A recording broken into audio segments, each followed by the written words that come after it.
ले भाई सारे मुंह मीठा करो जी। उड़े दादा ने धरने दो यार, बड्डा था पाछा क्यों रह रहा है शर्मावत ना।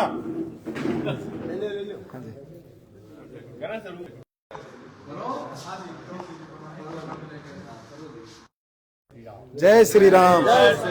सियावर रामचंद्र की, सियावर रामचंद्र की, भारत माता की, भारत माता की, वंदे वंदे। भारतीय जनता पार्टी जिंदाबाद, जिंदाबाद जिंदाबाद, भारतीय जनता पार्टी जिंदाबाद, जिंदाबाद जिंदाबाद, नरेंद्र मोदी जिंदाबाद, जिंदाबाद जिंदाबाद, नरेंद्र मोदी जिंदाबाद, जिंदाबाद जिंदाबाद, नायब सैनी जिंदाबाद, जिंदाबाद जिंदाबाद, नायब सैनी जिंदाबाद, जिंदाबाद जिंदाबाद, पवन खरखोदा जिंदाबाद, जिंदाबाद जिंदाबाद, पवन खरखोदा जिंदाबाद, जिंदाबाद जिंदाबाद, मोहनलाल बुडोली जिंदाबाद, जिंदाबाद जिंदाबाद, मोहनलाल बुडोली जिंदाबाद, जिंदाबाद जिंदाबाद। सभी कार्यकर्ताओं की जय हो। जय हो जय हो। जब नरेंद्र का नाम आवे तो मारे जी साहब।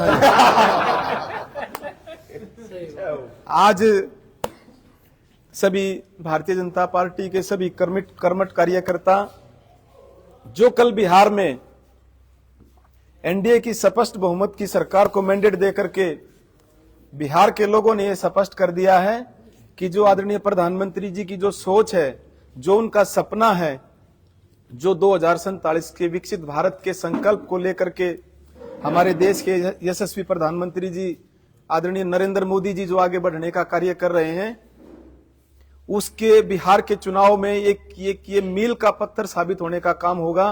क्योंकि जहां पर प्रधानमंत्री जी की सोच है, उस सोच पर मोहर लगाने का काम बिहार के लोगों ने किया है और प्रधानमंत्री जी के साथ चलने का संकल्प बिहार के लोगों ने लिया है। और दूसरी तरफ हमारे हरियाणा के ओजस्वी मुख्यमंत्री माननीय नायब सैनी जी, जो हमारे हरियाणा की एक पहचान जलेबी, जहां भी माननीय मुख्यमंत्री जी जलेबी लेकर के जाते हैं उस राज्य को जीत करके आते हैं। और हरियाणा की जलेबी की धूम भी पूरे कई राज्यों में, चाहे महाराष्ट्र के चुनाव की बात करें, चाहे हमारे दिल्ली चुनाव की बात करें, चाहे बिहार के चुनाव की बात करें, अब तक हमारे माननीय मुख्यमंत्री जी नायब सैनी जी जहां पर भी, जिस भी राज्य में, जहां जिस विधानसभा में, जिस जिले में उनकी ड्यूटी लगाई है चुनाव में, वो हर सीट जीतने का काम किया है। यानी कि 100% रिजल्ट हमारे माननीय मुख्यमंत्री जी ने 100% रिजल्ट चुनाव में देने का काम किया है। और दूसरी तरफ कुछ विपक्ष के लोग हैं, महागठबंधन को लेकर के वो आगे चल रहे हैं, उनको पता ही नहीं कि महागठबंधन का मतलब ही क्या होता है। महागठबंधन का मतलब ये होता है कि जो लोगों की जन भावनाओं को जो व्यक्ति समझे, जो पार्टी जन भावनाओं के अनुरूप कार्य करे, केवल भारतीय जनता पार्टी विश्व की ऐसी पार्टी है जो लोगों की सोच के साथ, लोगों के जो उनके जन भावनाएं हैं, जो उनकी समस्याएं हैं, उनको निदान करने का कार्य केवल केवल केवल और केवल भारतीय जनता पार्टी ने करने का काम किया है। और पूरे भारत में एक लहर है, 21-22 राज्यों में भारतीय जनता पार्टी की सरकार प्रचंड बहुमत के साथ सरकार है।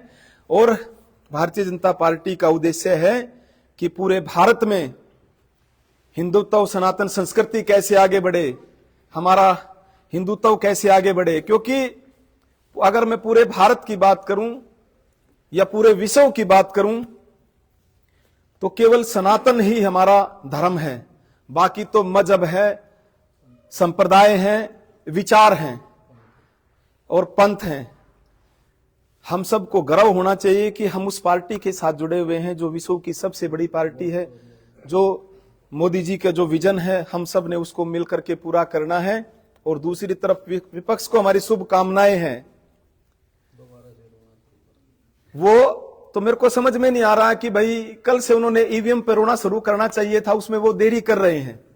जैसे हरियाणा में भी 1 साल के बाद उन्होंने, भाई पवन खरखोदा, भाई पवन खरखोदा, अरे 1 साल पहले आपके चुनाव हुए हरियाणा में 2024 में, कांग्रेस के एजेंट भी वहां पर बैठे होंगे, उन्होंने पूरी वोटर लिस्ट का मिलान भी किया होगा, एक एक एजेंट ने एक एक वोट को वेरीफाई किया होगा। 1 साल के बाद कहते हैं वोट चोरी हो गई। अरे वोट चोरी तो कांग्रेस के समय में होती थी, किस तरीके से 2009 में हजका के आप लोगों ने एमएलए तक चुराने का काम किया, और वोट चोरी की शुरुआत आप करते हैं सुखबीर कटारिया के जो लड़के, जो इनके युवा का जो अध्यक्ष है, जिन पर 100 मुकदमे वोट चोरी के आरोप हैं, जो उनके 100 मुकदमे वोट चोरी के अलग अलग चले हुए हैं। तो ऐसे लोग, तो उनके लिए मेरी एक ही बात है कि उम्र भर करता रहा गालिब एक ही गलती, धूल चेहरे पे थी और वो आईना साफ करता रहा।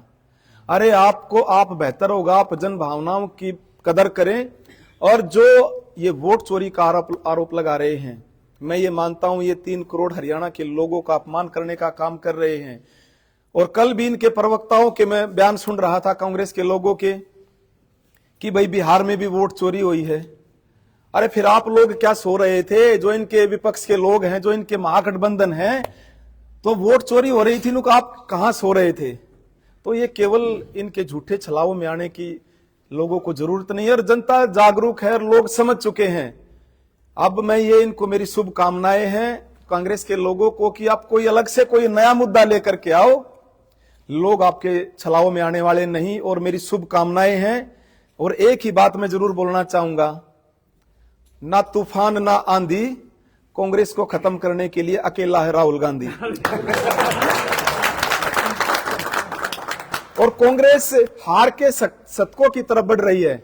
जैसे हम क्रिकेट खेलते हैं, या जैसे स्कूल में किसी बच्चे का रिजल्ट आता है कि भाई उसके 90% मार्क्स आ गए, उसके 91% आ गए, तो ये कांग्रेस के राहुल गांधी के नेतृत्व में उनकी 91वीं हार थी, 91, यानी कि 91 बार कांग्रेस ने पराजय का मुंह देखना पड़ रहा है। और कुछ समय में ये हार का शतक भी लगाने का काम करेंगे, क्योंकि इनकी भावनाएं ऐसी हैं, क्योंकि ये लोगों की भावनाओं के साथ खिलवाड़ करते हैं, जनता के साथ छलावा करते हैं।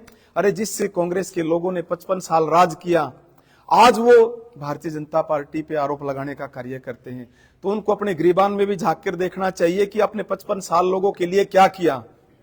लेकिन मैं अब ये कह सकता हूं कि जिस भी राज्य में 3 बार भारतीय जनता पार्टी की सरकार किसी भी राज्य में आ जाती है, तो वहां पर कांग्रेस का और विपक्ष के लोगों का, विपक्षी पार्टियों का अपने आप में ही खात्मा हो जाता है। तो हरियाणा में भी 3 बार भारतीय जनता पार्टी की सरकार बन गई, लेकिन मैं गर्व के साथ और दावे के साथ ये कह सकता हूं कि निश्चित रूप से 2029 में भी भारतीय जनता पार्टी की सरकार हरियाणा में बननी तय है। और दोबारा से तमाम जितने लोगों की हमारे हरियाणा से, चाहे हमारे मंत्री थे, चाहे हमारे विधायक थे, चाहे हमारे संगठन के जो पदाधिकारी थे, जिनकी दायित्व या जिनके ड्यूटी बिहार में लगी है, उन सबको मेरी शुभकामनाएं। सब ने एक जुट होकर के कार्य किया, और सब ने एक अच्छा ऐसा कार्य किया कि जहां जहां पर जिसकी ड्यूटी लगी थी, सब ने उसको कर्तव्य के साथ, पूरी ईमानदारी के साथ अपनी ड्यूटी निभाने का काम किया। दोबारा से सबको भारत माता की जय, जय श्री राम, और दोबारा से सबको शुभकामनाएं। धन्यवाद।